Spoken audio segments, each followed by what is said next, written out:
Okay, it's your boy. I'm back. Y'all see the book. Y'all see me. So listen, this weekend, took a trip, and we was in Dallas. Met a younger fella, man. I'm 52, so he in his mid 40s, like that. Young dude, real humble, real smooth, love the Lord. But he has his piece of the pie, if y'all get what I'm saying. He's where I would like to be and further. Put it that way.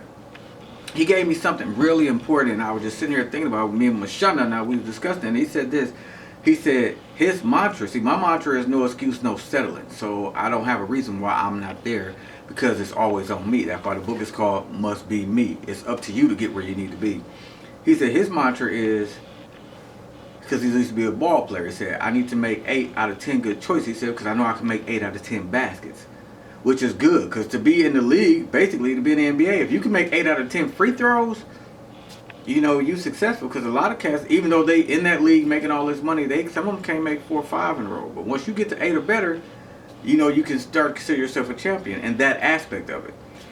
So what he said was so imperative, because it made me recalculate the choices that I've been making. Now you have to look at yourself in your life and think about the choices that you make. Don't get me wrong, like he said, it came with struggles. He said, but him and his wife, they raised their kids, they did they want to do, they got an amazing home. I don't know if any of y'all ever really watch movies, but I'm like a movie fan, like the hood movie type stuff. So like the movie Belly, any of you know what I'm talking about, like, remember how big, pretty DMX house was with the big glasses? I told him, I said, you got the DMX house. I'm like, I just need the Nas house. Nas house was still not in the hood, but it still was real nice, real pimpin', still set up real nice. But he had that big boy joint. Just so y'all get what I'm saying.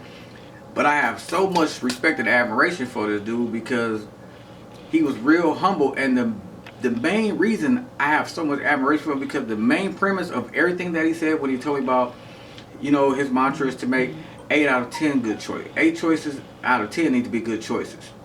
So if you falter on those 1 or 2, you still, those other 8 are holding you up. The struggle, he's 100. He keep it honest. He's just real clear with whatever's going on, like this or that may be transpiring. So he would open his heart up to me. And the main thing that was so amazing, because he said, man, all this is because of God. He said, because I done been through the things, the storms, I done had the sacrifices, I done had to understand things from a different perspective.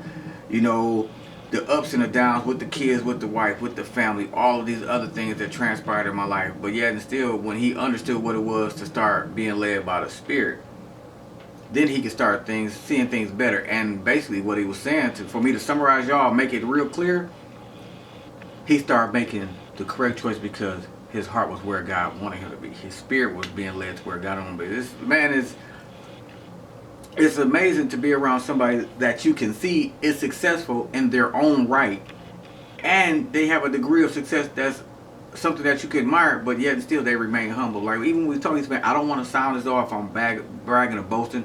I'm just explaining to you things that I've done and what I've been through. And I'm like, man, I would never consider bragging or boasting, because first, you're thankful for where you are. 2, you got there by grace, and you understand how you got there and who led you to this point. Because remember, I said this before, I said it's one thing to have money, but it's another thing knowing how to handle money. And that was part of his premise as well. Like, I understand what it is to handle what God has given me. And my thing is, I got to give it back to him. Y'all ain't catch that. Y'all ain't catch that. Y'all ain't catch that.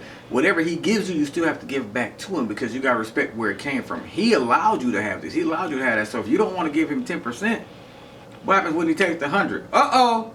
Y'all wasn't ready. Y'all weren't ready. If you can't give him 10% and he takes the 100 back, now you left with 0. Think about that. Let that sink in. I'm telling you, real life, this is real short, just to the point. My whole premise of this, y'all, is about the choices you make a difference. So don't just run out and do stuff sometimes. Just take the time, and if the opportunity, doors open for you for opportunity, look at the opportunity. Don't just run and do it because it sounds good. Investigate it a little bit, pray about it, and see, is this the choice that I should be making, Lord? It's your boy, it's the book, it's your love for y'all. Always remember, ask God about them choices you make. Peace.